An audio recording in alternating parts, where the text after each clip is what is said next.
Alors, bienvenue à cet épisode du balado L'empreinte sauvage. Mon nom est Patrick Bourgeois. Je suis photographe nature, photographe animalier. Et Empreinte sauvage, c'est le balado que je produis et qui concerne la nature, la politique, les difficultés que rencontrent certaines espèces ici et là. Et aujourd'hui, c'est tout nouveau, hein, ce balado-là. Et aujourd'hui, c'est le premier épisode, un épisode que j'ai intitulé La dernière chorale. On va voir pourquoi j'ai choisi ce nom-là un peu plus tard. Et ce balado-ci, cet épisode-ci, porte sur la rainette faux-grillon. La rainette faux-grillon, un petit amphibien qu'on retrouve au Québec et qui a un statut d'espèce menacée. Dans cet épisode-ci, je vais bien sûr vous présenter la rainette faux-grillon, mais je ne serai pas seul pour parler de sa situation. Je vais avoir des invités avec moi. Hein? On va avoir, dans un premier temps, Tommy Monpetit. Tommy Monpetit qui est un garçon qui est engagé dans la protection de la rainette faux-grillon depuis des décennies et des décennies. Il œuvre à l'organisme Ciel et Terre. C'est un homme là, qui n'a jamais ménagé aucun effort afin de protéger la rainette faux-grillon. C'est devenu, par la force des choses, un spécialiste de l'espèce. Et avec lui, on va se permettre de parler de politique, on va se permettre de parler d'étalement urbain, on va se permettre de parler de spéculation immobilière. Parce que oui, quand on parle de la rainette faux-grillon, il nous faut aussi aborder tous ces sujets-là. La rainette faux-grillon, c'est une espèce politique de par sa situation géographique et avec Tommy, ben, c'est la meilleure personne pour aborder toutes ces questions-là. Mais hein, il faut faire attention, dans cet épisode-ci, je tenais absolument à éviter un piège. Moi, j'ai des années durant consommé du documentaire animalier, surtout dans mon plus jeune temps. J'écoutais ça plus que les dessins animés. Là. J'adorais ça, hein, les documentaires du commandant Cousteau, Le Royaume des animaux, etc. Et il y avait quelque chose qui recoupait tous ces films-là et qui, je trouvais, était quand même de nature à miner le moral. C'est-à-dire qu'on finissait toujours par dire que l'espèce qu'on nous avait présentée et qui était donc extraordinaire, elle était sur le point de disparaître. Il ne restait plus que quelques individus dans le monde et que c'était peut-être notre dernière chance de les observer. Et évidemment, c'est pas vraiment un discours qui donne le goût de s'engager auprès de cette espèce-là. Ça donne plutôt le goût de se décourager puis de démissionner puis de dire ben coudonc, on l'a au moins eu dans un film. Alors dans l'épisode, dans le présent épisode, avec Tommy, on va parler vraiment des problèmes qui frappent la rainette faux-grillon, sans embâge, on va se permettre de parler clairement. Mais oui, ça peut donner une impression quand même de assez négative. Alors, je voulais terminer l'épisode avec quelqu'un qui va venir nous parler d'un projet qui donne espoir eu égard à l'avenir de la rainette faux-grillon. Et cette personne-là, c'est Sophie Tessier. C'est une biologiste qui travaille pour la CEPAC. Elle est plus particulièrement engagés dans la mission du parc du Mont-Saint-Bruno. Et eux, à cet endroit-là, ils ont développé un projet destiné là, à implanter une population de rainettes faux-grillon dans le parc. Et elle va venir, avec elle, je vais discuter de ça, elle va nous présenter son projet et ça va nous mettre un peu d'espoir dans le cœur. Mais avant de commencer, je tiens à vous présenter, puis là, hein, je suis à Montréal, il fait soleil, il y a des gens qui passent, c'est pour ça qu'il y a des fluctuations dans la lumière. Hein, je fais un saut à chaque fois, mais c'est pas grave. Avant de commencer avec les invités, moi, je vais me charger d'une portion qui va vous présenter la rainette faux-grillon. Parce que hein, c'est bien beau de dire le nom, puis souvent, on entend parler de cette espèce-là dans les médias, mais on la voit pas souvent, la rainette faux-grillon. Pourquoi on la voit pas souvent? Parce que c'est un animal qui est extrêmement difficile à filmer, à observer. à cause de sa petitesse. C'est un amphibien qui est minuscule, qui mesure 2 ou 3 cm environ et qui tient sur le bout du doigt. C'est un animal qui vit entre 1 et 2, 3 ans. On n'est pas encore certain de la longévité possible de cette espèce-là. On a longtemps dit qu'elle ne vivait qu'une année, hein, une saison de reproduction, et puis c'était la fin des haricots. Mais là, on est en train de découvrir que non, probablement qu'elle est capable de vivre 2-3 ans. Ça reste pas très long, évidemment, parce qu'elle est tellement petite, cette grenouille-là, qu'elle est ciblée par de nombreux prédateurs. Hein. Dans les milieux humides où on la rencontre, au Québec, c'est principalement autour de la région de Montréal, la Montérégie, et aussi en Outaouais. Eh bien, on retrouve aussi des couleuvriers qui figurent parmi les prédateurs importants de cette espèce-là. Il y a d'autres espèces de grenouilles qui la consomment. Les têtards de rainettes faux-grillons sont ciblés par les larves de libellules, par les ditiques. Bref, il y a énormément de prédateurs qui la placent au menu. Et c'est pourquoi la nature avait prévu pour cette espèce-là des populations importantes. Hein, la stratégie de la rainette faux-grillon, la stratégie de reproduction, c'est la quantité afin d'assurer la pérennité. Hein, certains animaux vont protéger la progéniture. D'autres espèces vont plutôt s'assurer d'avoir de grandes quantités. Alors, on va en perdre beaucoup au fil du temps, mais il y en a suffisamment pour assurer la survie de l'espèce. C'est la stratégie préconisée par la rainette faux-grillon. Au Québec, c'est une espèce, hein, je disais, qu'on rencontre dans la région de la Montérégie. On la rencontre en Outaouais.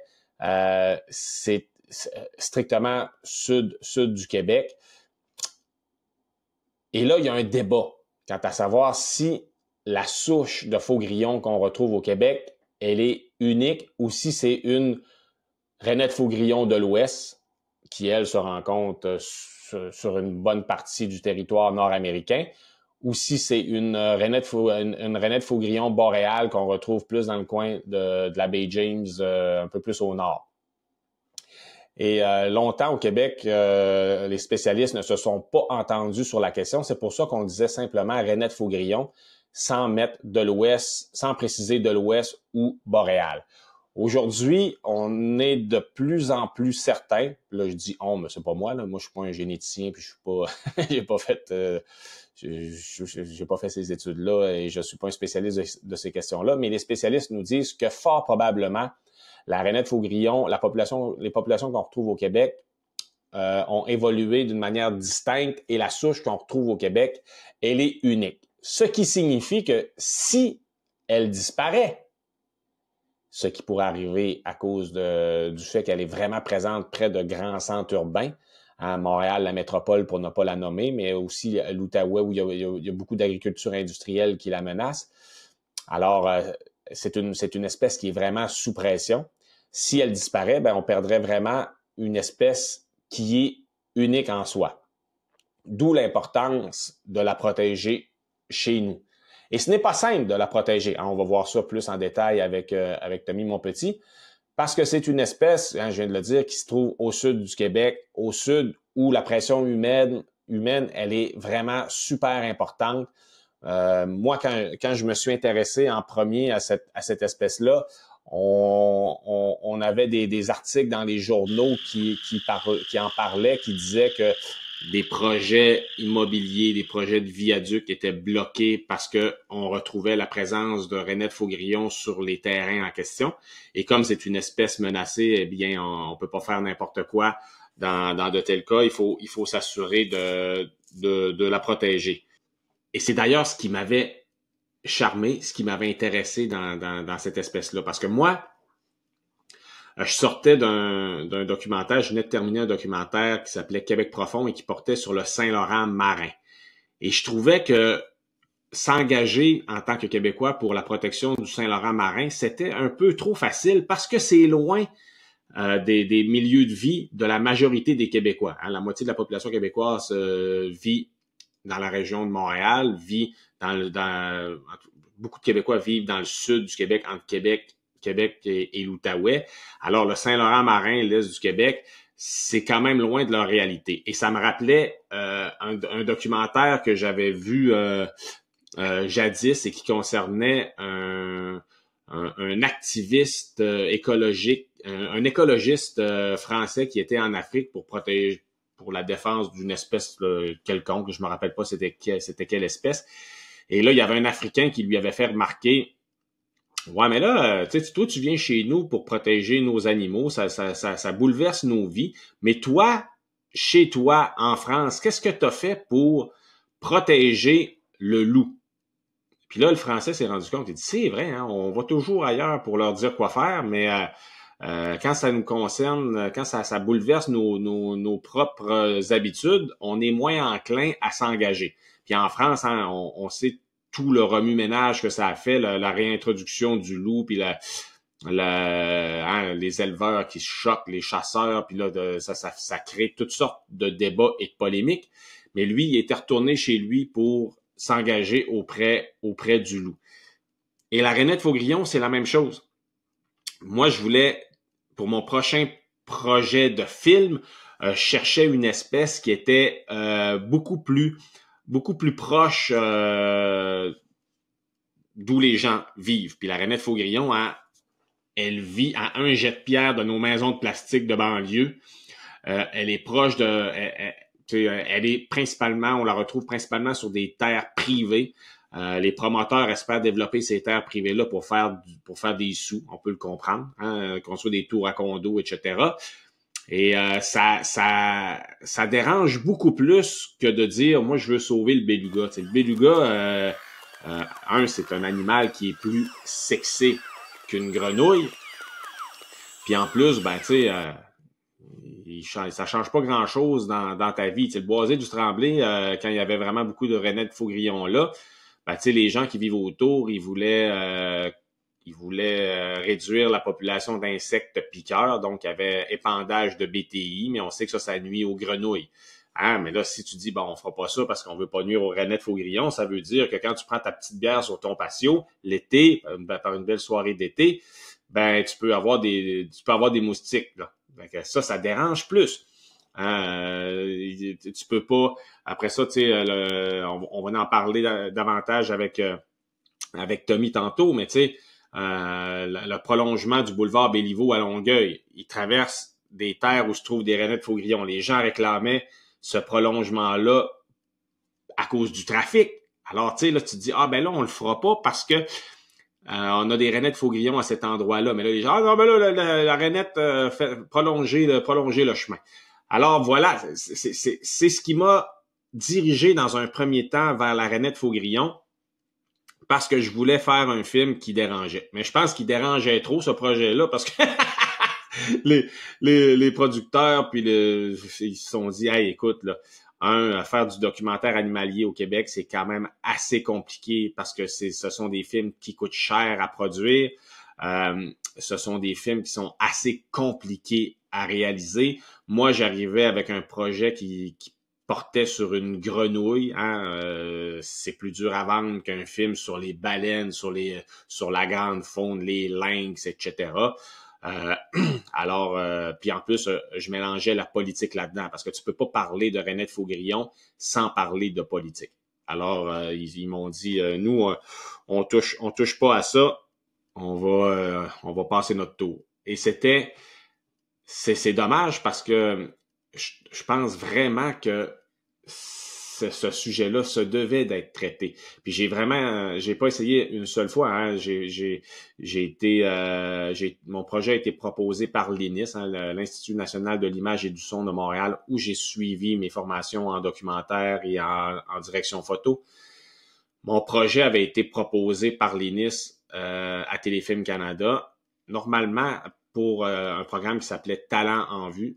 Et normalement, quand tu passes cette étape-là d'être proposé par l'école, parce qu'il y a juste des écoles qui peuvent proposer des projets dans le cadre de ce programme-là, ben d'habitude, ça fonctionne. Mais moi, ça n'a pas fonctionné.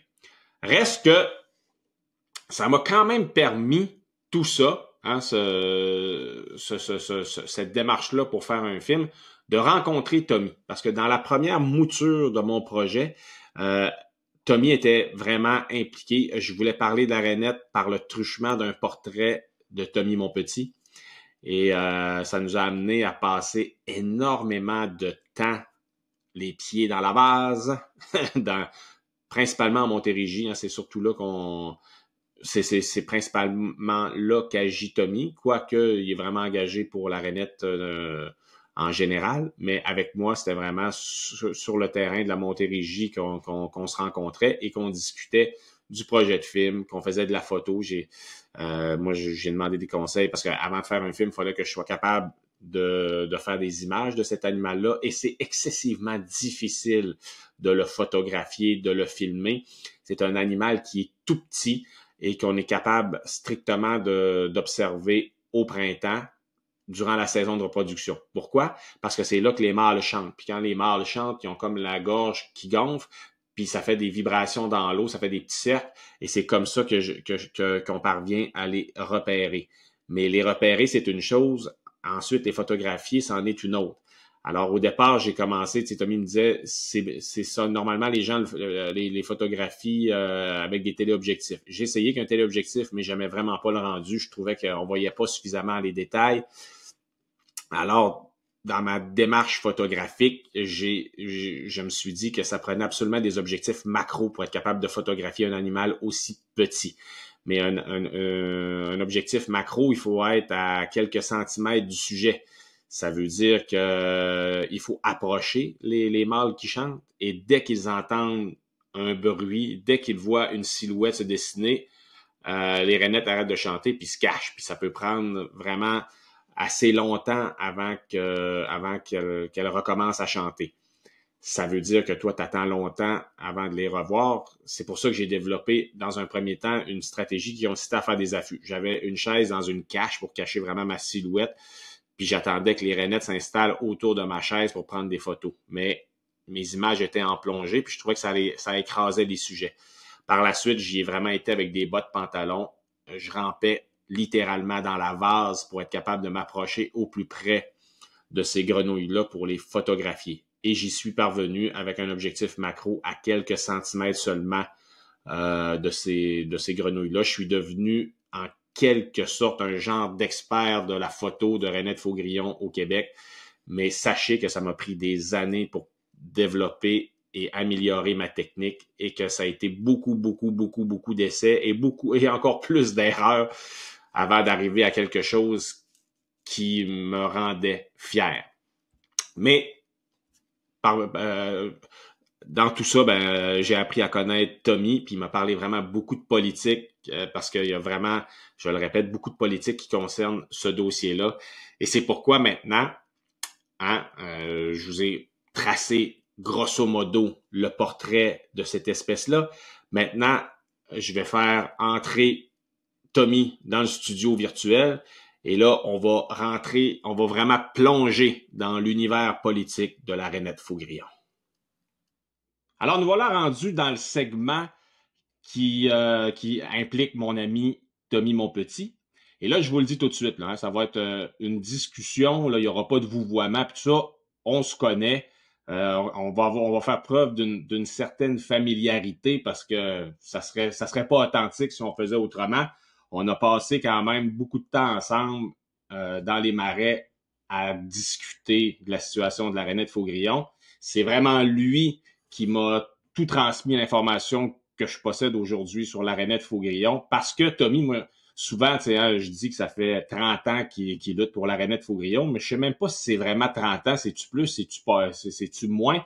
Dis-nous donc depuis, corrige-moi si je me trompe, ça fait combien de temps exactement que tu t'impliques, que tu t'investis pour la protection de la Rainette Faugrillon? Ça a commencé en 1994, donc ça fait 30 ans l'année passée. Ça va faire 31 ans cette année, là. OK. Puis toi, je me rappelle que tu m'as déjà conté que tu viens de Longueuil, puis c'est dès ta jeunesse que t'as découvert cette espèce-là. C'est ça, hein? Oui, effectivement. Au début, quand on est aménagé à Longueuil, on avait le boisé du Tremblay en avant de chez nous, donc la Renette Faugrillon était là, on voyait les papillons arriver en masse, etc. Là. Puis je me suis vraiment intéressé à un très jeune âge à ça. Puis c'est là que j'ai appris aussi que la politique, ça fonctionnait pas. On nous avait dit qu'il y avait rien qui était pour être construit en avant de chez nous. Puis finalement, ben, à 12 ans, j'ai perdu ma naïveté politique. Tout a été détruit direct en avant de chez nous. Là. Ah ouais, hein, parce que Longueuil, ça a vraiment beaucoup changé depuis les dernières années. Les milieux humides dans la grande région de Montréal, c'est souvent, on dit qu'ils ont été détruits à quoi? À 80-85%. C'est-tu vrai, ça, ce chiffre-là, ou c'est-tu plus aujourd'hui? Qu'est-ce qui reste comme milieu humide dans la grande région de Montréal? Ben, on parle de 80-85%, ça ressemble peut-être plus entre 90 et 95. Là, c'est vraiment, Ouais. il y a vraiment une destruction totale et intégrale. Là, tu sais, là. Puis, tu sais, nous autres, tu te rappelles, quand la première fois que j'ai communiqué avec toi, c'est parce que j'avais le projet de faire un film sur l'arénette Faugrillon. Puis, tu sais, tantôt, dans le premier segment, j'expliquais à quel point c'est un animal qui est ultra politique. Puis j'ai jamais réussi à avoir le financement pour faire le film d'ailleurs. Mais tu sais, tout le temps qu'on a passé, tu sais, dans les marais autour de Montréal, tu sais, toi c'est principalement en Montérégie. En tout cas avec toi, moi c'était en Montérégie qu'on allait. Mais tu sais, souvent on parle, tu sais, de la rainette Faugrillon.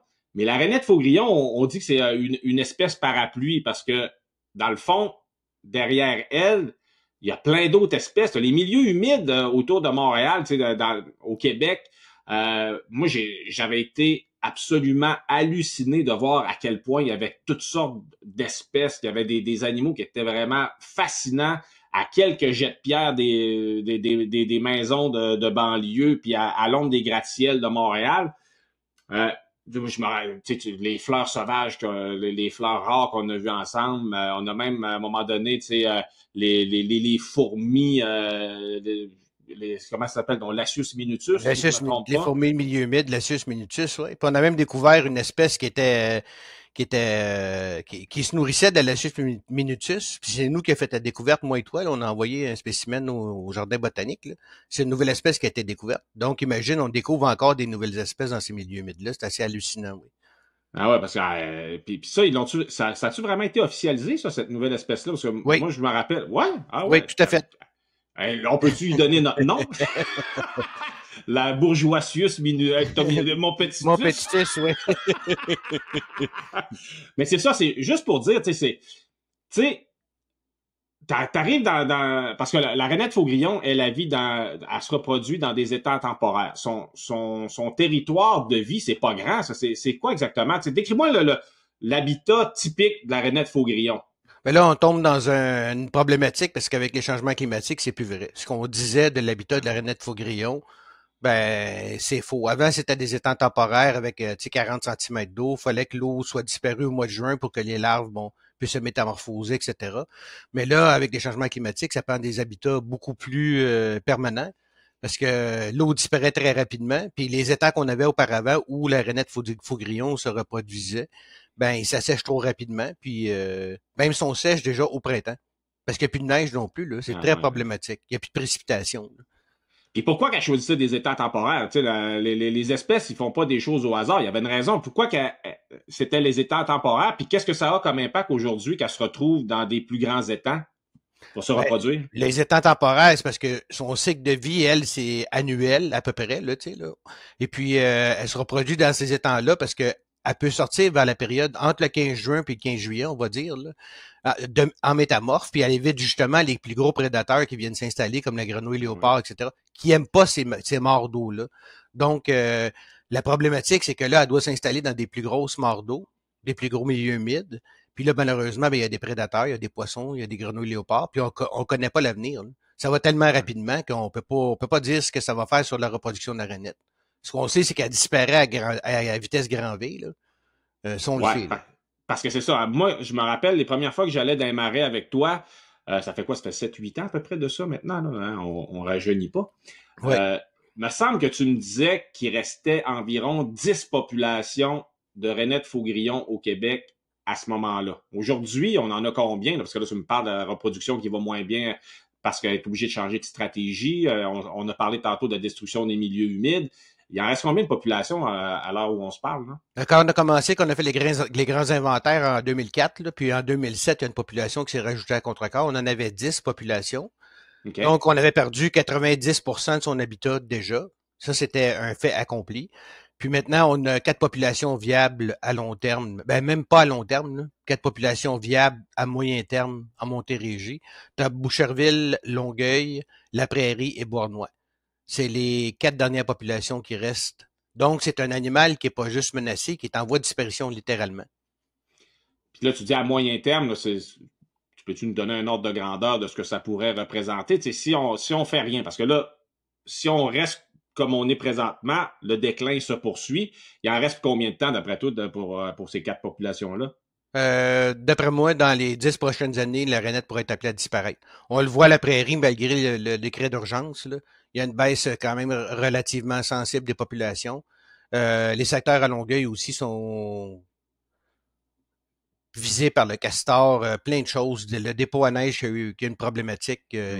Il y a tellement de facteurs qui influent sur la survie de la rainette faugrillon que maximum 10 ans, moi, je suis très, très pessimiste par rapport à ça. Puis là, cette espèce-là, elle a vraiment un vrai statut officiel menacé, autant au fédéral qu'au provincial, c'est ça? Oui, la rainette est désignée menacée au Canada puis au Québec. Au Québec, ça fait pas très longtemps, là, mais au Canada, ça fait plus longtemps. Depuis 2008, je crois. Puis tu te rappelles quand les premières fois qu'on s'était rencontrés, je t'avais demandé, ouais, mais ça fait quoi si elle disparaît, la rainette faugrillon? Tu sais, des fois, on joue à l'avocat du diable pour faire parler les gens. Tu sais, c'était comme un petit peu pour un petit peu te picosser. Mais tu sais, parce que il y a bien des gens qui vont se dire, oh, mais une grenouille, on s'en fout, est-ce que c'est que ça va changer dans la vie? Première des choses, la rainette faugrillon qu'on a au Québec, c'est une espèce qu'on retrouve seulement au Québec? Puis si on l'enlève de l'écosystème où on la retrouve actuellement, ça va changer quoi? Oh, ben, les tests génétiques, pour répondre à ta première question, les tests génétiques sont encore en cours. Mais il semblerait que son type d'habitat, puis que son ADN nucléaire mitochondrial ne corresponde pas à aucune autre espèce de rainette faugrillon au Canada. De toute façon, que ce soit une espèce unique ou une espèce qui est présente partout au Canada, le fait est quand même qu'elle est menacée au Québec. Pardon, elle est menacée au Québec. Là. Tu sais, l'écotype ne changera pas. Là. Elle est menacée au Québec. Euh, pour répondre à l'autre question, c'est une espèce indicatrice super importante. Là. Ouais. Quand un amphibien qui disparaît, là, c'est pas rien. Là. Elle était présente de Sherbrooke puis jusqu'au pont Jacques-Cartier. On l'entendait à travers le pont Jacques-Cartier dans les années 50. Donc, c'est toute la biodiversité au complet qui est mise à mal là, à travers ce petit animal-là. Là. Un peu comme le caribou dans le nord. Là, tu sais, là, c'est symptomatique d'une plus grande problématique. Ça devient un symbole à quelque part. Hein. C'est comme un peu le beluga. C'est quand on a fait, on a investi beaucoup d'efforts dans la protection du beluga, mais tu sais, c'était un état, ça illustrait l'état de santé du Saint-Laurent. Tu sais, dans les années 80, le beluga qui pognait le cancer à tour de bras, c'était beaucoup à cause des produits chimiques qu'on garochait avec les alumineries dans le Saguenay et tout ça. Mais tu sais, on a le beluga, mais en dessous, il y a plein d'autres espèces qui souffraient. Dans les milieux humides, c'est la même chose. Tu sais, toi, tu trouves-tu que tu sais, là, t'as vu disparaître 6 populations en quelques années. Ça s'est fait de Renette Faugrillon. Ça s'est fait super rapidement. Est-ce que tu peux dire que, parallèlement à tout ça, dans ces mêmes milieux où la rainette faugrillon a disparu, que tu as noté un impact dévastateur aussi sur les autres espèces, genre la grenouille verte, la couleuvre rayée, la rainette crucifère? As-tu vu d'autres choses qui s'apparentent au sort qu'on réserve à la rainette faugrillon? Oui, il y a un déclin qui est moins marqué, mais il y a un déclin tout de même, là, parce que l'habitat de la rainette est vraiment spécifique, comme tu l'as dit. Là, c'est vraiment un habitat qui est des morts temporaires. Mais même des endroits où on avait des chorales de rainettes crucifères, ben on l'a vu, moi et toi, dans la forêt. On est arrivé, puis il n'y avait plus rien. C'était stérile Ouais. complètement. Puis on se posait des questions. Où sont passées les couleuvres? Où sont passées les rainettes crucifères, les grenouilles des bois, les wawarons? Il n'y en a plus du tout, là. Donc, il y a une problématique vraiment épeurante. C'est vraiment le canari dans la mine. Là. La Ouais. rainette faugrillon, c'est vraiment l'indicateur principal. Puis on le voit même avec les fourmilières qui s'assèchent, qui vivent dans les milieux humides. Là. Ben, les fourmilières deviennent asséchées. Fait qu'on a un problème vraiment très, très sérieux. Là. Puis je parle de beluga, mais il y a une corrélation à faire avec la rainette faugrillon. Tu sais. les milieux humides ici, là, ils filtraient les déchets puis plein de Ouais. choses. Mais là, malheureusement, ça se retrouve tout directement dans le Saint-Laurent, puis le Billigon en est affecté. Fait que on peut pas séparer les deux animaux, là, tu sais, là. Ah, on, L'eau qui provient d'ici, ça en va directement dans le fleuve Saint-Laurent, là, c'est épouvantable, là. ah ouais, on le dit souvent, hein, tout est lié dans la nature. Tu peux pas commencer à isoler des petits Non. morceaux. Puis de... Mais toi, là, comment tu fais? Parce que, tu sais, dans le premier segment de l'épisode, j'expliquais aux gens que la rainette faugrillon, c'est gros comme à peu près le bout du doigt, hein, un raisin à peu près, là. Comment vous faites pour savoir qu'il y en a encore ou qu'il y en a plus? Vous n'allez pas commencer à tasser les foins et compter chaque grenouille. Là. Comment vous faites pour savoir que y en a, t'as perdu une population au complet et qu'il n'y aurait pas des grenouilles cachées dans un coin? On a des protocoles standardisés avec des spécialistes qui font les inventaires toutes les années, mais maintenant, c'est plus vrai. Il n'y a plus d'argent pour faire des inventaires. Donc, tu imagines, il n'y a pas d'argent pour faire des inventaires, mais les populations disparaissent. Mais il y a beaucoup de gens qui le font bénévolement, puis on retourne sur les sites, puis on le fait à l'écoute. Parce que les voir, ben, comme tu le sais aussi, c'est très difficile, là. Donc, on y va à l'écoute. Puis si après un certain nombre d'années, ben, il n'y a plus d'individus, c'est parce que la population a disparu. Puis C'est ça, maintenant, on appelle. oui, pardon. C'est ça. Toi, finalement, quand tu vas sur le milieu, ce que vous faites, c'est vous écoutez les chorales. Les chorales, ça, c'est les mâles qui chantent pour appeler les femelles au printemps. Ça dure quoi, 2, 3 semaines à peu près, ça, cette histoire-là? Ouais, Puis là, là, vous avez. malheureusement, ça s'étend sur un mois parce que comme cette année, on a eu, je pense qu'on a eu 27 degrés à la fin de mars. Puis après ça, on a eu une tempête de neige au début avril. Donc à ce moment-là, ce petit animal-là qui prend toute son énergie pour se dégeler, ben regèle dû à une tempête de neige. Puis après ça, ben c'est la mort, une baisse de population. Il y a beaucoup d'individus qui meurent. Donc les inventaires sont plus longs parce qu'ils commencent plus tôt. Mais on a souvent des soubresauts de la nature là, à travers tout ça, là. Puis ça, c'est intéressant. Tu dis l'animal gèle. Ça, pour le commun des mortels, là, c'est quand même. C'est presque ésotérique. Là. Explique-nous comment un animal gros comme un bout du doigt, comment ça fait pour passer l'hiver. Qu'est-ce qui se passe l'hiver avec les rainettes faux-grillons? Ben, ils vont s'enfouir dans l'habitat terrestre sous des feuilles, probablement. Pas probablement, ils vont s'enfouir sous des feuilles, des petits amas de branches, là. Puis ils vont geler littéralement, ils vont produire un antigel un peu comme une voiture. Puis quand il va y avoir le déclic, le premier rayon de soleil au printemps, les premières journées chaudes, la rainette va dégeler, comme tous les amphibiens d'ailleurs, là. Puis, mais son espérance de vie est très courte, là. Je disais 1 an tout à l'heure, là. Il y a beaucoup d'individus qui survivent pas à l'hiver, surtout maintenant avec les nouveaux hivers, là, où il n'y a pas de neige, Hmm. puis le sol gèle profondément. Mais malheureusement, les rainettes gèlent trop. L'antigel ne fournit plus. Puis on retrouve des cadavres un peu partout.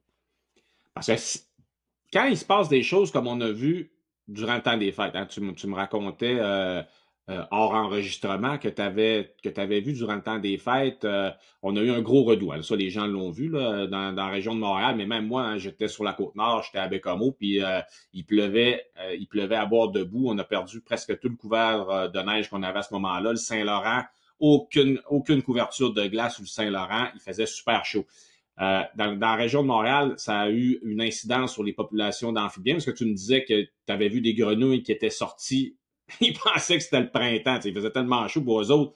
Hein, tantôt, tu dis un rayon de soleil qui frappe, la température monte, il dégèle. Ils pensent que c'est le temps de se mettre en activité printanière. Mais là, quelques jours après, qu'est-ce qu'on a eu? Un retour des temps froids, du -10, -12. Est-ce qu'un animal comme une rainette faux-grillon, puis là, je sais qu'elle est un peu, je pense que la littérature scientifique n'est pas tout à fait claire à ce sujet-là, mais toi, tu penses-tu qu'une rainette faux-grillon qui a dégelé ou une grenouille léopard qui a dégelé durant le temps des fêtes parce qu'elle pense que c'est le printemps, puis que là, le fret repogne, elle peut-tu regeler puis redégeler rendu au printemps pour vrai, ou ben non, c'est un individu qui va mourir, ça? Ben, probablement, sur les individus que j'ai vus, c'est une grenouille des bois, une grenouille léopard puis une grenouille verte. Et une grenouille verte, là. Probablement là que ces individus-là n'auront pas la force de regeler et de dégeler. Parce que ça leur demande une force, vraiment, une énergie absolument Ouais. hallucinante. Puis comme il a fait 14 degrés, puis qu'il se baladait comme s'il était pour se reproduire, ben d'après moi, ça me laisse penser que cette population va s'éteindre là assez rapidement, là. Mais faut pas oublier non plus que la rainette faugrillon, elle chante au printemps, mais maintenant, elle chante aussi l'automne, là. On a entendu jusqu'au mois de novembre des rainettes faugrillon. Ah Parce ouais? que c'est totalement anormal. Ça fait quelques années que ça arrive, là. On a des individus qui ont chanté et en Outaouais et en Montérégie Même dans le boulevard Béliveau, dans le prolongement du boulevard Béliveau, là, il y avait de la rainette Faugrillon qui chantait là, au mois de novembre. Donc, c'est totalement anormal, là. Ils pensent que c'est le printemps, Ben, puis ils ah chantent. ouais. Oui, les températures sont idéales là, pour la reproduction. Donc, ils se mettent à chanter. Les mâles commencent à chanter. Ça aussi, c'est vraiment très, très, très inquiétant. Puis là, tu parles d'inquiétant. C'est quoi présentement la principale menace qui pèse sur cette espèce-là? C'est-tu la destruction des milieux humides? C'est-tu les bouleversements climatiques? C'est-tu les espèces invasives? C'est quoi, toi, dans ton travail, dans le cadre de ton travail, le danger principal que tu notes pour cette espèce-là? C'est le manque de protection. Ah. C'est le manque de protection, tout simplement. Il reste 4 populations, on devrait encadrer ces populations, ne plus leur toucher. Surtout la population, ben, en tout cas, bon, il y a certaines populations comme Fond Rouge qui sont plus, qui sont moi que j'appelle originelles, là, qui chantent pendant un mois comme c'était avant. Là. C'est la dernière population qui est comme ça. Il faudrait les protéger. Point à la ligne, terminé. Il en reste 4 populations, c'est pas compliqué. Là. On doit les protéger absolument. Après ça, si on parle de menaces, ben tu parles de menaces espèces exotiques envahissantes, apparition de castors, parce qu'il reste plus de milieu naturel, donc les castors vont dans le milieu naturel où il y a de la rainette. Il y a les maladies aussi, qu'on n'a pas parlé. Il y a le fameux champignon qu'on connaît pas ce qui va arriver. Il y a les pesticides aussi qu'on oublie souvent, comme le BT, ces trucs-là dont on connaît pas vraiment ce qui va arriver. Puis, il n'y a plus de moustiques non plus. Non, ouais, ça c'est. Il n'y a plus de moustiques. Tu sais, normalement, Parce que la rainette faugrillon, hein, les juvéniles, ils vont manger beaucoup de larves de moustiques, je pense. Hein, ça fait partie du régime alimentaire. Les larves de moustiques font partie du régime alimentaire de la rainette faugrillon, c'est ça? effectivement, les moustiques, les larves de moustiques, etc., ça, c'est toutes des choses. Alors, si on épand des pesticides ou peu importe comment on appelle ça, c'est problématique parce que là, c'est toute la chaîne alimentaire. Tu sais, on nous dit que ça affecte pas la rainette faugrillon. Oui, mais c'est sa nourriture première. Donc, c'est... Puis tu sais, tu sais, ça c'est vraiment. Parce que tu sais, au Québec, le BTI, là, on s'est dit, ah ben ça, c'est un insecticide qui est parfait parce qu'en fait, c'est une bactérie naturelle dans les sols qu'on utilise pour pour détruire le système digestif des larves de moustiques. Puis là, on s'est dit, bah ben là, on vient de trouver la panacée parce que semblerait-il que ça affecte pas les autres espèces d'insectes. Ce qui est même pas vrai parce qu'il y a une espèce de petite mouche qui pique pas, là, une famille de mouches folles, là, je me rappelle pas du nom, mais qui sont cette famille-là est complètement détruite, elle aussi, par ce produit-là. On parle pas non plus des adjuvants qu'on met dans l'insecticide qu'on diffuse dans l'environnement qui est chimique et qui ne doit pas être très, très bon non plus. Mais, tu sais, on dirait que les personnes, tu sais, ils se rendent pas compte que tu peux pas éliminer les maringouins. Là, on va parler en bon québécois. Là. Mais tu sais, moi, c'est à Côte-Nord, là, c'est parmi les insectes que tu vois le plus. Hein, il y en a tellement quand tu montes dans le Nord. Mais on a tellement aspergé au Québec que là, on nuit aux amphibiens qui se nourrissent de ça. Mais en plus, je pense, tu me corrigeras si je me trompe, mais je pense que le BTI affecte aussi l'organisme des amphibiens. Les hirondelles avaient besoin des moustiques pour s'alimenter parce que c'était plus digestible et c'était une meilleure source de protéines pour les jeunes, pour les juvéniles. Mais tu sais, tu peux pas éliminer une grande catégorie d'insectes comme ça puis te dire que ça aura pas d'incidence. Moi, je me rappelle d'un bonhomme avec qui je m'ostinais, puis il défendait ça le BTI, il disait moi il y a personne qui mange ça des moustiques, c'est rien qu'une nuisance. Ça existe pas dans la nature juste une nuisance. Mais que ce soit le BTI ou peu importe le produit qui est utilisé ailleurs dans d'autres régions, là, il y a un problème, c'est que les moustiques, il y en a plus. Tu sais, moi, je me rappelle très bien aller à Carignan quand j'étais jeune à partir de Longueuil, puis on arrivait le pare-brise plein de moustiques. Là. Ben ouais. Et là, moi, je me suis fait piquer une fois cette année à Longueuil. Là. Une fois par un maringouin. Les populations d'amphibiens déclinent. Les populations d'oiseaux qui se nourrissent de moustiques déclinent vraiment, vraiment dramatiquement. C'est vraiment complètement hallucinant. Donc, on a un gros problème. Là. On est en train de stériliser la nature, puis pendant ce temps-là, ben, on perd des espèces qui sont super indicatrices, comme tu disais, les hirondelles, etc., le martinet ramoneur. Malheureusement, dans la région, directement autour de Montréal, ils sont en train de disparaître complètement. Ça, c'est pas moi qui le dis. Là, on peut aller voir sur les sites. Les oiseaux sont en déclin de 90-95%. Ces oiseaux-là en particulier. Ben ouais. Donc, c'est... Mais là, ils mettent pas du BTI dans les sites de Rainette Faugrillon. Là, ça, ils ont pas le droit de faire ça. Ah oui, j'ai vu ça en période de reproduction. Là. 3-4 personnes en train d'épandre. J'ai déjà fait des plaintes souvent pour... Encore récemment? Oui, l'année passée encore, Pour malheureusement. vrai? Oui. Ben, c'est parce que Ben, c'est ça, tu sais, quand tu dis manque de protection, c'est parce qu'à un moment donné, tu sais, ça sert à quoi d'accorder un statut menacé à une espèce si tu fais rien pour changer la situation? Parce que c'est ça que je semble comprendre. Le ministère de l'Environnement au Québec, fait-tu quelque chose, lui, là? Non, absolument rien à faire. Ben, la fédérale a fallu les poursuivre pour, ben, pas nous, mais il y a un organisme, je pense que c'est la SNAP Québec qui a poursuivi le gouvernement fédéral pour qu'elle fasse appliquer sa loi. Il y a effectivement l'obligation d'appliquer la loi là, pour les 2 décrets d'urgence qu'on a eus à Longueuil puis à la Prairie. Mais le provincial, ces décrets d'urgence-là découlent du fait que le provincial n'a pas a absolument rien fait pour protéger la reine de Faugrillon. Là. Zéro pinball. Là. C'est même pas Ah drôle. ouais. Hein. Oui. Fait que là, toi, t'es comme tout seul au bac, là, si je comprends bien. Là, toi, t'es encore. Parce que je sais qu'à un moment donné, il y a eu des réaménagements dans ton travail, mais t'es encore avec l'organisme ciel et terre, c'est ça? Oui, tout à fait. Fait que là, toi, t'es directeur. Là, c'est qui tes alliés? Avec qui tu travailles pour être capable de faire changer la situation? Avec des gens comme toi, avec des gens, des groupes locaux qui travaillent fort pour protéger la Renette Faugrillon, à l'île Perrot, à la Prairie, à la Vigile Verte. Là. Il y avait des gens à contre-cœur, mais là, on peut plus aller faire des inventaires sur les terrains à contre-cœur, fait qu'on sait pas s'il y en a encore. Là. Mais puis il y a Tu peux quelques plus y aller à contre-cœur, pourquoi? À Ah cause du ben port, là? oui, à cause du port, des autorisations nécessaires, puis par le temps qu'on a les autorisations, il est rendu trop tard pour faire les inventaires de toute façon. Là. Donc, puis je pense qu'il y a des choses qu'ils ils veulent pas qu'on voit. Là, il y a eu de la pollution, il y a eu des problématiques de Ouais. déversement. Là. Donc, c'est très problématique. Mais il y a des groupes environnementaux. Mais le problème, c'est la législation québécoise qui est totalement une blague. Là. Il y a 175 millions de dollars qui traînent pour la restauration des milieux humides, puis qu'est-ce qu'on fait pour la Renette Faugrillon, là? On pourrait l'utiliser pour acheter les sites et les protéger, là. T'sais, éviter qu'il y ait des gens qui aillent se promener là, dépandage, etc., comme on a discuté, là. Il faut Ben ouais. vraiment conserver ces sites-là. Pour ça, j'en démarre pas, là. Ça prendrait des décrets d'urgence fédérale, encore une fois, sur les 4 derniers sites. Mais le problème, c'est que on est au Québec. On devrait avoir des lois qui protègent la Renette Faugrillon, t'sais. Mais ouais. Et on n'en a pas. C'est Non, toujours puis là, l'exception qui prime, t'sais. ouais. Puis là, je veux qu'on parle d'un cas qui est. Parce que, tu sais, là, tu nous expliques ça, tu sais, là, pour le commun des mortels, tu sais, là, il y a des lois environnementales, tu sais, la rainette, elle se trouve sur des terrains privés, là, c'est compliqué, il y a beaucoup de lois. Moi, je voudrais qu'on précise tout ça avec un cas bien précis qui nous unit en plus.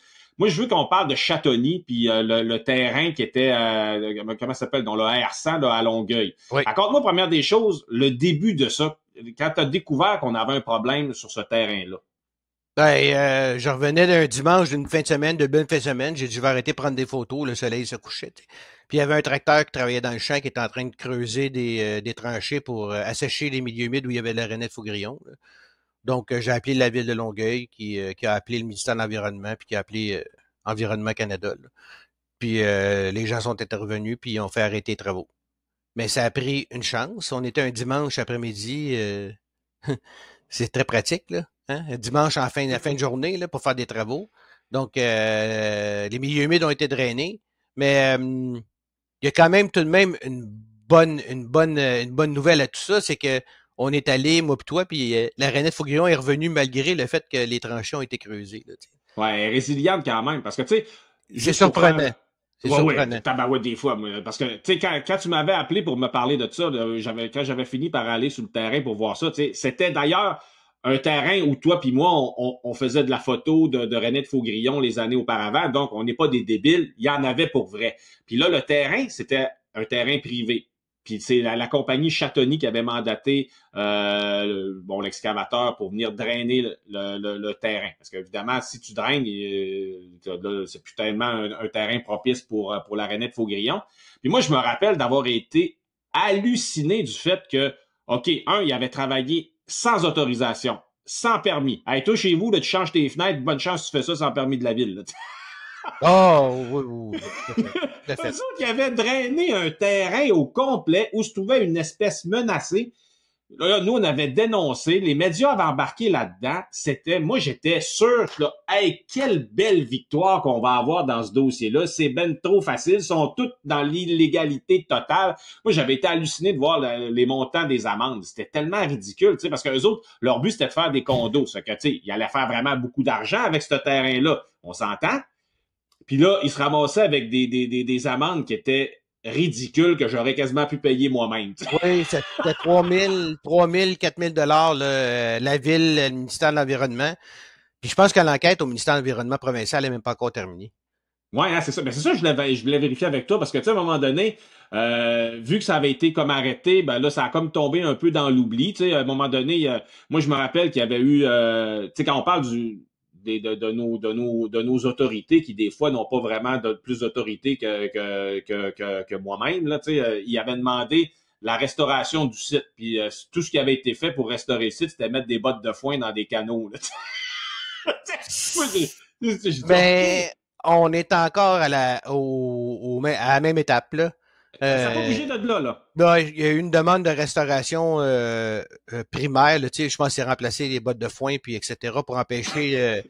mais, Tu sais, j'ai ri, mais c'est parce pardon. que c'est tellement ridicule. Tu sais, on est dans un dossier, tu sais, puis là, je fais le pont, je rejoins ce que tu disais tantôt sur le fait que, tu sais, elle a besoin de protection, tu sais, au-delà, tu sais, des changements climatiques et tout ça, c'est d'être sérieux à un moment donné dans sa protection. Tu sais, moi, tu peux, dans quel monde j'aurais pu imaginer un ministère de l'Environnement demande à un entrepreneur de restaurer un site qu'il a détruit, puis tout ce qui est fait, c'est de mettre une botte de foin dans une rigole.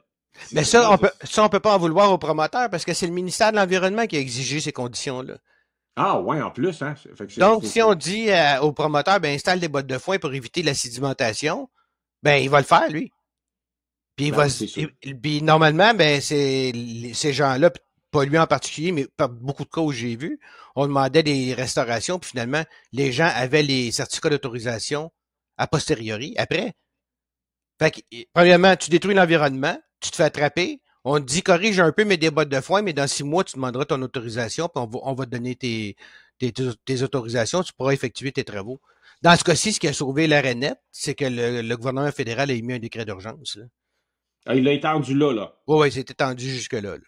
Fait que là, donc, aujourd'hui, ce promoteur-là pourrait pas construire sa tour à condo sur ce terrain-là. Non, c'est terminé. C'est terminé. Le Fait que là, il va gouvernement. arriver quoi avec ce terrain-là? Moi, je sais qu'à un moment donné, tu m'avais parlé que vous aviez un projet dans ce coin-là pour aménager des habitats de Renette-Faugrillon. Ça tient-tu encore, ça? Ça se peut-tu, ça? Ça va-tu arriver? Oui, on travaille sur le projet corridor de biodiversité là, à Longueuil, puis on a fait aussi le projet fonds de dommage en environnement sur le bord du ruisseau Massé, qui se trouve être à peu près à 30-40 mètres là, de l'endroit où le promoteur a saccagé l'habitat de Renette. Là. Donc, OK. on a planté 11 000 arbres. Puis, donc, on restaure l'habitat tout juste à côté, mais l'habitat, dans le décret d'urgence, on peut pas rien faire. Parce qu'il n'y a rien à faire. Là. Quand on fait affaire au gouvernement fédéral, on peut pas faire de travaux dans le décret d'urgence. OK. Il n'y a rien, OK. rien, Il rien à faire. Là. n'y a rien à faire. Pas de drain de piscine, pas de travaux, pas de coupe de gazon, absolument rien, rien, rien à faire. Donc, la question qui se pose, c'est pourquoi on fait pas ça partout où il y a la Renette Faugrillon? Il faut la Ouais. protéger, elle va disparaître. Elle va disparaître littéralement. On est rendu au même point qu'au caribou. Là. On fait de l'élevage en captivité, on essaie de réintroduire, on veut savoir si ça va marcher. Oui, mais ça va marcher peut-être dans 10 ans, là. On ne le saura pas. Puis c'est très, très, très problématique pour moi. Ouais, hein. Je voudrais qu'on parle, parce que ça, ce cas-là, tu sais, moi, j'avais perdu le peu de naïveté qui me restait par rapport à nos décideurs politiques Mais et ça, aux promoteurs. c'est un promoteur. Imagine quand c'est des Ouais. villes qui font ça. Ah ouais. Imagine quand c'est le gouvernement lui-même qui détruit l'habitat de la Renette Faugrillon. C'est complètement fou, là. Là, on parle pas d'une entité qui veut faire de l'argent parce qu'il y a des terrains. Là on parle d'une municipalité qui veut construire une rue ou d'un gouvernement qui veut faire une voie d'accès, une bretelle ou n'importe quoi, puis il y a la Renette Faugrillon. Là. Ben Tu sais, là, tu es en train de parler du boulevard Béliveau, là, si je ne m'abuse. ben, boulevard Béliveau, l'autoroute 30 qui est en train de devenir l'autoroute du diable, qui va devenir comme l'autoroute 40 avec le port de Contrecoeur. Tu sais, ça va devenir industriel, commercial au bout. Ah, ça Et, avance, ça, ils le font, là? ben, c'est la stratégie de la voie maritime, là, tu sais, là. Ouais. C'est officiel, là, tu sais, là. Ces terrains-là ont tout été achetés. Donc, fait on a les promoteurs immobiliers qui, honnêtement, veulent faire de l'argent. Moi, j'ai pas de problème avec ça. S'il n'y a pas de loi pour les arrêter, ben, c'est problématique, hein. Ouais. Parce qu'il y a une espèce de vraiment menacé. Là, tu as les municipalités qui font des folies un peu partout. Puis après ça, ben, tu as le gouvernement lui-même qui enfreint ses propres lois. Fait qu'est-ce qui nous reste au Québec pour protéger la Renette Faugrillon? Ben, c'est le gouvernement fédéral. C'est très, très, très malheureux. C'est vraiment très malheureux. Parce que moi, je pense qu'on avait on pourrait avoir un système de loi très efficace au Québec. Mais malheureusement, on ne l'a pas. Puis il y a les citoyens aussi, parce que tu sais, comme dans le cas de Châtoni, tu sais, je pense que c'est beaucoup toi avec tes contacts avec les médias, puis tu sais, on avait relayé ça sur le blog. D'ailleurs, j'avais reçu une mise en demeure, moi, dans cette histoire. Oui. Mais Ça, c'est la routine habituelle. Oui. ouais, c'est ça, c'est ça. Mais tu sais, pour les citoyens, parce que là, on s'entend là, que, tu sais, moi, je me rappelle, tu sais, dans le dossier de Châtoni, là, il y avait quand même des gens qu'on avait vus à la commission Charbonneau qui étaient pas loin du dossier. Là. Fait que, tu sais, il y a des gens qui sont pas tout à fait tendres, des fois, dans ces dossiers-là. Pour les militants, pour les activistes, pour les citoyens qui décident de défendre la Renette Faugrillon, parce que, encore une fois, tu l'as souligné, elle est souvent sur des terrains privés, puis on peut pas non plus en vouloir à ces gars-là de vouloir faire de l'argent avec le terrain. Mais là, quand tu arrives et tu sors qu'il y a la présence de René de Faugrillon, ils viennent en maudit. Y a-tu des fois chance d'avoir une claque en arrière de la tête quand tu, quand tu décides d'y aller avec la Renette Faugrillon pour bloquer les projets des gars? As-tu des histoires qui te sont déjà arrivées, des Oh, menaces? oui, oui, des menaces, des camions qui nous passent proche des oreilles, des envois postaux, des mises en demeure, etc. Mais je suis pas le seul. Là, il y a beaucoup d'organismes là, partout à travers Montréal puis le sud du Québec qui ont le même type de... Puis tu sais, là, quand même, Longueuil, c'est une grosse ville, il y a beaucoup de militants, mais quand tu te retrouves dans une petite ville, là, Ouais. comme un de mes amis en Beauce, là, il a des coups de carabine dans sa boîte à mal, là, tu sais, c'est pas drôle, là, c'est vraiment pas drôle du tout. Non. Quand c'est pas structuré puis que les règles sont pas claires, ben à ce moment-là, tu te retrouves avec un groupe de citoyens qui se retrouvent avec des mises en demeure, avec des menaces, avec des plaintes à la police. Tu sais, il faut qu'ils fassent des plaintes à la police parce qu'ils se font menacer littéralement, là, tu sais, là. Ça Non, mais ça, devient, j'allais. ça devient un peu épuisant pour ces gens-là, moralement et physiquement, là, parce que quand quelqu'un dit, ben garde, ton milieu humide, on va l'écraser, puis on va le rablayer, puis toi, t'es mieux de t'enlever de là, ben garde, ça devient très, très difficile pour les gens de combattre contre ça, là. Mais la reine, Ça, faut... de, Oui, Puis ça devient épuisant parce que, tu sais, à un moment donné, tu sais, quand tu demandes à des gens comme toi, tu demandes à des citoyens de faire la job du gouvernement, de faire la job du ministère de l'Environnement, à un moment donné, vous n'avez pas des moyens infinis pour mener ces luttes-là. Tu sais, moi, je pense juste, tu sais, le boulevard Béliveau, là, on vient d'en glisser un mot.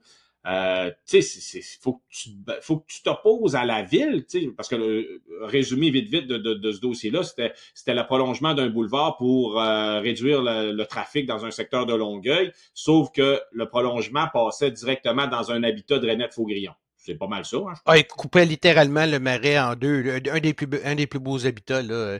Ça avait été mis de côté par Mme Saint-Hilaire à l'époque, qui était mairesse, là. Ça avait été complètement mis de côté. Ça a été remis sur le parquet par Mme Parent là, et son équipe dans les dernières semaines où il était en poste, là. Puis le boulevard s'est fait sous Mme Fournier, mais c'était déjà voté. J'aime pas le mot canné, mais c'était déjà tout prêt, là, tu sais, là. Elle est pris avec un problème présentement, là. Puis Parce que là, ça se il règle est pas pas, là. fait, le boulevard. Là, il y a la Gornotte, mais il n'y a pas d'auto qui passe là, là. Non, il n'y a pas d'auto qui passe là, puis là, la nature est en train de reprendre ses doigts, là. Tu reviendrais, tu verrais ça. Il y a des arbres qui ont commencé à pousser. On voit quasiment plus la garnotte, là. Puis Pour vrai? la rainette, elle chante en plein milieu, là. En plein milieu du Ah, boulevard, c'est une vraie joke. non, mais c'est ça, mais c'est une toffe, la Renette Faugrillon, parce que, tu sais, on s'entend que du fait qu'elle vit vraiment à proximité de la métropole, la pression humaine sur sa survie, elle est énorme, là, tu sais, moi, tu sais, nous, on a une amitié qui renoue, quand ça commence à sentir le printemps, puis le retour de la Renette Faugrillon, là, c'est pas mal là qu'on prend des nouvelles l'un de l'autre, puis moi, je suis tout le temps halluciné de voir à quel point tabarouette que t'es tout le temps pogné avec des histoires. Il y a eu une année, c'était le CN qui avait remblayé un marais. Après Oui. ça, là, t'avais le boulevard Béliveau, t'avais Châtoni. Je veux dire, il y a pas souvent de bonnes nouvelles dans ce dossier-là. Là. À chaque année, c'est la même chose. Je t'appelle, puis des fois, tu me crois pas, puis là, je te dis, ben garde, il y a ça, ça, ça. Puis même des fois, on est ensemble, puis on découvre soit que le dépôt à neige coulait dans le milieu humide. Une année, c'était la peinture dans le ruisseau. Une autre année, c'était des cabanes de chasseurs en plein milieu des milieux humides ou des cabanes je me rappelle plus comment, de combat grandeur nature, là, qui se font dans les milieux humides, des traces de quatre roues partout. C'est un combat tellement fatigant pendant les inventaires, là, parce que tu dis c'est le fun, on va aller photographier les rainettes, on va aller l'écouter, etc. On va découvrir des nouvelles espèces de papillons ou d'oiseaux. Puis il n'y a pas une journée, il n'y a pas une semaine qui se passe sans qu'il y ait une infraction à quelque part. T'sais. Fait que ça devient, au fil des années, ça devient extrêmement lourd. C'est pour ça que je dis, il faut absolument que j'insiste encore, les habitats qui restent doivent être protégés. Le provincial a l'argent pour le faire. Puis là, malheureusement, le fédéral est prorogé. Là. Mais il faudrait que ce soit fait le plus rapidement possible parce qu'elle va disparaître. Moi, je dis 10 ans, là, ça c'est positif. Ça, t'es optimiste, ça pourrait aller plus vite que ça. Ça pourrait aller plus vite que ça, effectivement. Parce que Ouais, parce que, tu sais, les milieux naturels qui restent où il y a de la rainette faugrillon, il y a de la pression énorme, tu sais. Là, on commence à faire des sentiers officiels pour aller se promener. Tu sais, c'est la pire affaire qui est jamais arrivée. On fait des sentiers officiels pour aller se promener, pour aller écouter la rainette, mais la rainette disparaît parce qu'on a fait des sentiers. Tu sais. ça aime la tranquillité. C'est un animal, tu sais, durant la saison de reproduction. Moi, c'est ça qui m'avait surpris au départ, parce que, tu sais, quand j'étais sur les premières fois que je suis allé sur le terrain avec toi, tu sais, moi, mon but, c'était d'en faire des images. Mais c'est tellement petit, puis c'est farouche, là. Dès qu'il y a du bruit, là, tu sais, si tu t'approches pas d'une rainette faugrillon avec tes bottes, puis de ben dressées, puis en faisant du bruit, parce qu'elle arrête de chanter, puis si elle chante pas, elle est impossible à trouver. Fait que c'est sûr que, tu sais, toutes ces histoires de moi, je te rejoins pleinement puis ça, on s'en est déjà parlé abondamment, mais tu sais, les derniers endroits où il y a des populations qui fonctionnent encore, fermez ça au public. Tu sais, Fond Rouge, là, tu sais, je sais que le monsieur, il faisait ça pour être gentil avec ses concitoyens, mais tu sais, qui se faisait des trails avec des rubans à travers Fond Rouge. Mais tu sais, dès qu'il y a du bruit, tu perturbes la saison de reproduction, puis la saison de reproduction de cet animal-là est court. Parce que la vie d'une rainette faugrillon, c'est une course contre la montre. Il faut que le printemps, l'eau reste dans l'étang suffisamment longtemps pour que les œufs aient le temps d'éclore. Une fois que les œufs sont éclos, il faut que les petits têtards réussissent à se transformer en grenouilles. Après ça, il faut que la grenouille grossisse pour être capable de geler rendu... maintenant, c'est quasiment rendu au mois de décembre. Oui. Fait que c'est sûr que si tu viens foutre le bordel dans la saison de reproduction, puis tu sais, tu le sais, quand un mâle est dérangé puis qu'il arrête, si l'eau est moindrement froide, il arrête pas 2 secondes, il arrête longtemps, là. Oui, effectivement. Mais tu parles du secteur Fond Rouge pour un peu mettre les gens signaler là où c'est cet endroit-là. Là, tu sais, c'est un endroit Longueuil, puis c'est le dernier endroit qui chante pendant un mois de temps. Là. Tu sais, on parle de 2 semaines, 3 semaines à certains endroits, mais Fond Rouge, là, c'est un mois de chant ininterrompu, là, ou presque ininterrompu. C'est le dernier endroit qui est originel que moi je connais comme quand j'étais petit, là, qui chante aussi fort que quand tu prends ta douche le soir, tu entends encore des rainettes. Là. C'est vraiment assourdissant. Puis là, ben, il commence à avoir des recherches. Donc, il y a beaucoup de gens qui vont là. Ils amènent peut-être des champignons pour détruire la population, on ne sait pas. Il y a des gens qui commencent à faire des sentiers non officiels. Encore cette année, il y avait un type avec comme un rotoculteur là, Pour vrai? qui est en train de faire son chemin. Là, là. Il y a des chasseurs illégaux qui vont là, des braconniers. J'ai été avisé. Là, là. Fait que tout ça, tous ces facteurs-là fait que la rainette est dérangée dans une petite parcelle comme ça, où c'est le dernier endroit vraiment où on entend la rainette comme c'était auparavant. Là, là. Puis c'est tout petit, Fond Rouge, c'est quoi la superficie à peu près? C'est une coupe de terrain de football? Je sais pas, peut-être une trentaine d'hectares à peu près. Là, là. C'est vraiment tout petit, là. Fait que, tu sais, ça serait, il me semble, la moindre des choses de fermer ça à tout accès public. Mais pourquoi toi, là, qui tu sièges sur des comités avec des représentants du ministère de l'Environnement, avec des représentants de toutes sortes de ministères puis de gens impliqués dans ce dossier-là, pourquoi qu'une chose, ça prend pas la tête à Papineau pour se dire on ferme ça, là? Pourquoi qu'une chose aussi simple n'est pas déjà faite? Parce que ben, je suis membre de l'équipe de rétablissement, ce dont tu parles, tu sais, là, puis il n'y a pas de ministère de l'Environnement là-dedans, c'est le ministère de Forêt, Faune et Parcs, là. Juste pour pas mélanger les gens. Là, parce que le ministère de l'Environnement ne veut pas être sur l'équipe de rétablissement parce qu'il ne veut pas être partie prenante, parce qu'il ne veut pas être jugé parti, dans le fond. Ils ne veulent pas donner, tu sais, comme on a fait des avis sur la disparition de la rainette faugrillon, ben, le ministère de l'Environnement ne pouvait pas endosser ça parce qu'il autorise les travaux de l'autre côté. Tu sais. Fait qu'ils peuvent pas dire d'un côté, on est membre de l'équipe de rétablissement, on dit qu'il y a un déclin vraiment majeur. Là. Ça fait 4 fois qu'on le fait, là, qu'on donne des avis des avis de rétablissement pour la rainette faugrillon. Puis le ministère de l'Environnement ne peut pas faire partie de ça. Juste clarifier ça. Là. C'est le Forêt, Faune et Parcs. Eux, ils émettent des avis phoniques, puis les avis phoniques ben, disparaissent, puis ils sont même pas regardés par le ministère de l'Environnement, ou ils sont ignorés par le ministère de l'Environnement quand ça fait leur affaire. Là, là. Donc, nos fonctionnaires qui sont payés pour donner des avis, ben ça sert à rien. Ça sert absolument à rien. Tout le monde s'en lave les mains. On se fout de la rainette Faugrillon, on se fout du caribou des bois, on se fout, tu sais, en fait, le Québec, il est pas si vert que ça, là. Non, pas du tout. Pour les espèces menacées, en tout cas, là, regarde, on n'a même pas encore l'habitat protégé en milieu public. Donc, où il y a des bases militaires, où il y a des trucs qui appartiennent au Québec, là, l'habitat essentiel à Renette-Faugrillon n'est même pas encore protégé. Fait qu'imagine en milieu privé, tu sais. On a un beau règlement, mais le règlement, il sert absolument à rien. Il sert à désigner l'espèce, mais il sert pas à la protéger, là, tu sais. Fait que là, tout le monde crie, ah, c'est difficile d'obtenir des certificats pour la Renette-Faugrillon. Il ne devrait pas en avoir des certificats d'autorisation pour la Renette-Faugrillon. Non. Non, pas du tout. Pas du tout. Puis l'histoire des sentiers, puis ça a tout été discuté en équipe de rétablissement, puis regarde, c'est pourtant la science est claire, il y a des articles qui sont sortis là. Chaque fois qu'on aménage un sentier à quelque part, ça dérange les animaux, ils deviennent nocturnes au lieu d'être diurnes, bon, etc. On le sait là, tu sais. On l'a vu d'ailleurs, là, tu sais, les renards, ils sont rendus qu'ils sortent la nuit, les oiseaux sortent la nuit, c'est totalement normal, là, parce qu'il y a des sentiers, il y a plus absolument rien. Puis c'est très problématique pour la Renette-Faugrillon. Juste la poussière de roche des sentiers qui s'en va dans les milieux humides, là, c'est complètement fou. C'est complètement fou. Ça vient infecter la Renette-Faugrillon, là, tu sais, là. Au lieu d'avoir un milieu humide qui est pur puis qu'il y a de l'eau dedans, là, on se retrouve avec les bouleversements climatiques, de la poussière de roche, de la peinture, des dépotoirs à neige, du castor, des poissons, puis des gens qui vont se promener avec des bottes qui ont peut-être été contaminés par des champignons ailleurs dans un autre habitat, tu sais. Fait que, le champignon, tu parles, c'est celui qui avait affecté les populations en Amérique du Sud, hein, c'est ça? Oui, effectivement. Il est présent au Québec, là. On ne sait pas, à cause des changements climatiques, s'il survit l'hiver. Mais il a été détecté chez plusieurs Rennettes Faugrillon. Le nom m'échappe présentement, malheureusement. Là. La crie, en tout cas. Je vais le mettre oui, tout à fait. après coup, parce que moi non plus, je ne me rappelle pas du nom. mais il est présent chez la Renette Faugrillon. Les spécimens ont été testés en laboratoire, il est présent. La question, c'est est-ce qu'il est tue vraiment ou est-ce qu'il est juste est-ce que la Renette est juste porteuse de ce virus-là? Donc, gros défi. Les décideurs politiques sont pas diables.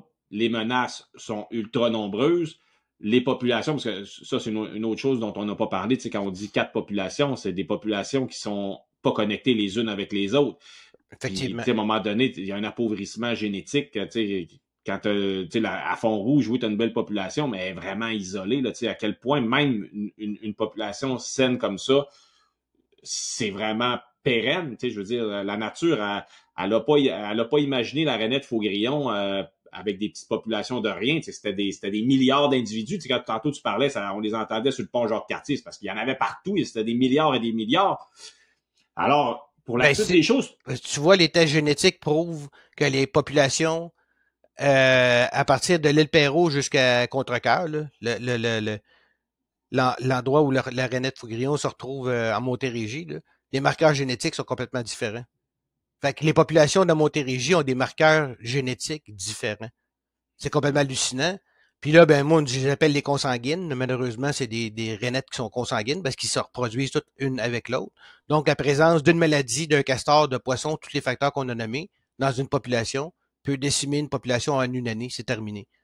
Donc, c'est extrêmement inquiétant. C'est pour ça qu'on veut créer des corridors pour relier les diverses populations une à l'autre. Mais là, présentement, le défi, c'est de la sauver. Il faut la sauver. Ouais. Il faut protéger les corridors où elle pourrait se disperser là, à travers les ruisseaux, les différents ruisseaux qu'on a dans la région. On a la chance d'avoir quelques beaux ruisseaux ici. Le ruisseau Massé, la rivière, la rivière au Pin, la rivière Saint-Jacques, etc. Là. Donc, il y a plusieurs réseaux de connectivité qui seraient possibles, mais c'est tout un défi. Là. Le défi, c'est de la protéger en premier. Puis en Outaouais, il y a une population là-bas aussi. C'est-tu sensiblement les mêmes problématiques ou c'est différent les défis qui se posent à la Renette Faugrillon à cet endroit-là? C'est pire parce que l'étalement urbain commence présentement. Là. Fait que, là, ils sont prêts avec des problématiques qu'on avait dans les années 2000. Les villes s'étendent, les populations sont complètement rasées, démolies. Là. Puis les fonctionnaires trouvent ça vraiment très, très difficile parce qu'ils vivent ce que nous, on a vécu dans les années 2000. Là. Où vraiment les quartiers industriels, les quartiers résidentiels, l'autoroute 50 qui s'est installée, c'est bien la 50, oui. Mais tout ça autour, là, c'est en train de se construire, là, puis extrêmement rapidement, tu sais. Fait que ça devient vraiment, vraiment difficile pour eux de faire quelque chose, tu sais, là. Puis le bassin de population est moins sensibilisé qu'en Montérégie, là. On a même une demande d'aller aider les gens là-bas en Outaouais. C'est parce qu'on peut pas se séparer en deux, là. On peut pas aller aider les gens en Outaouais puis être ici en même temps, là, tu sais, là. Mais il y a quelques groupes qui commencent à se former là-bas, là. Fait qu'en terminant, pour les prochains mois, parce que là, ça paraît pas, mais ça s'en vient quand même assez vite, la prochaine saison de reproduction de la Rainette Faugrillon.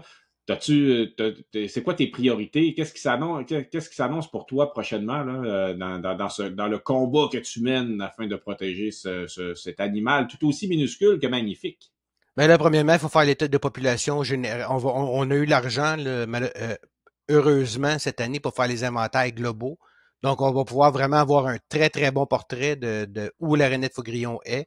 Puis après ça, il va falloir faire des demandes aux deux gouvernements le plus rapidement possible pour que la Rainette soit protégée par le gouvernement provincial et ou fédéral. Malheureusement, encore une fois, comme je l'ai dit, on est obligé de faire affaire avec la fédérale, là. On n'a pas le choix, malgré qu'on a un gouvernement au Québec. Puis aller chercher l'argent nécessaire là, pour les protéger. 172 millions, on pourrait faire des acquisitions majeures là, pour protéger la Rainette Faugrillon puis empêcher les différentes menaces d'y entrer. Tu sais, comme les 4 roues, on n'en a pas parlé, mais il y en a vraiment beaucoup dans les. Tu sais, on pense à ça, on est à Longueuil, puis il y a des 4 roues puis des skidoo. Tu sais, Ouais, dans le boisé du Tremblay, moi j'avais arrêté d'y aller. Dans le boisé du Tremblay, j'étais en train de me chicaner avec les gars en motocross, puis les chiens. La police, puis le monde avec les chiens, puis là j'étais là, tabarouette!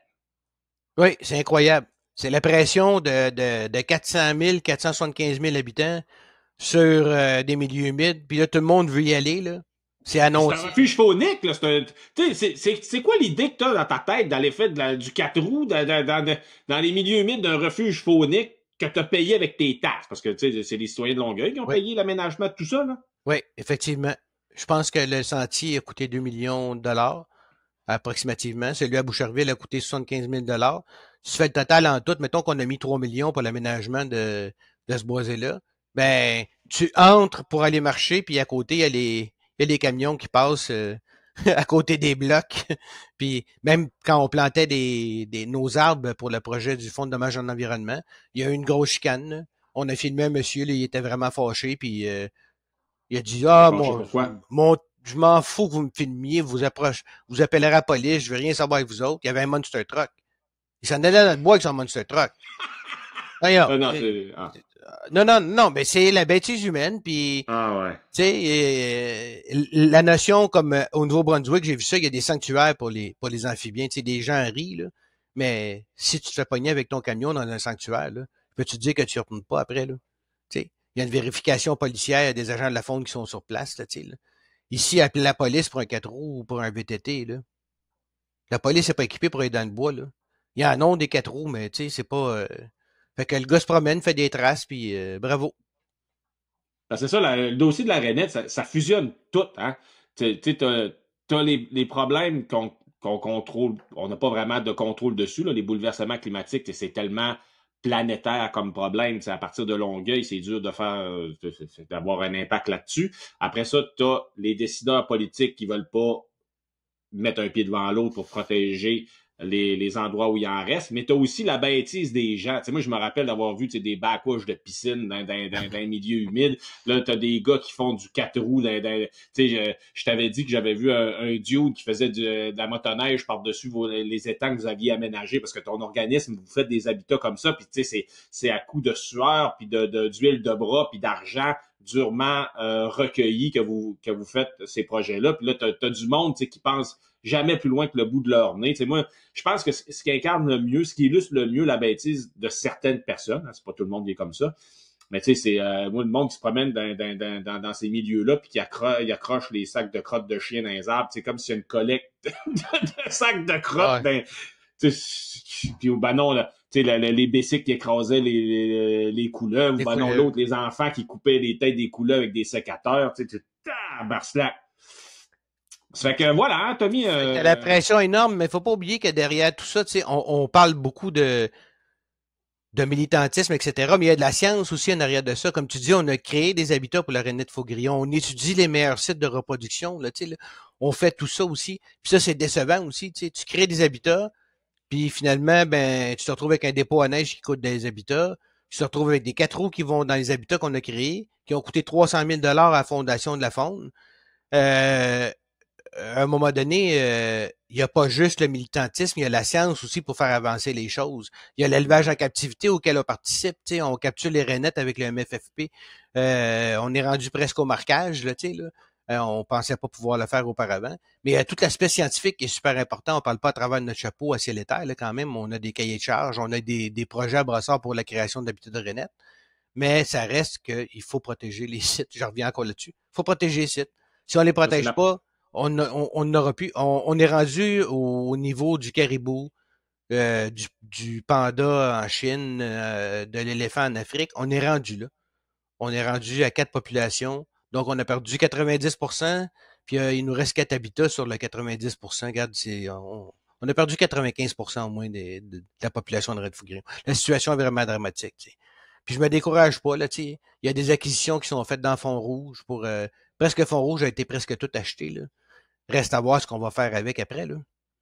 Ça va être des réserves naturelles en milieu privé, mais quel accès on va donner aux gens? Qu'est-ce qui va se passer avec ça? T'sais? Alors que c'est la population puits, la dernière population qui est vraiment résiliente là, dans toute la Montérégie. Parce que si je comprends bien, en fait, on sait exactement ce qui doit être fait. Oui. Le problème, c'est la volonté de le faire. Oui, tout à fait. Législation, acquisition, puis c'est terminé, le processus est terminé. De toute façon, c'est tout en pourtour des municipalités.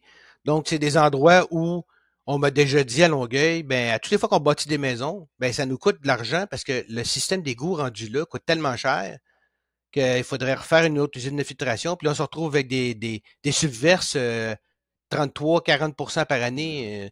Tu sais, fait que c'est pas des terrains qui sont payants pour la municipalité, pour la taxation. Faut que tu penses au déneigement, un paquet d'affaires qui sont vraiment extrêmement coûteuses rendues à ces endroits-là. Là, c'est vraiment périphérie là, entre les municipalités.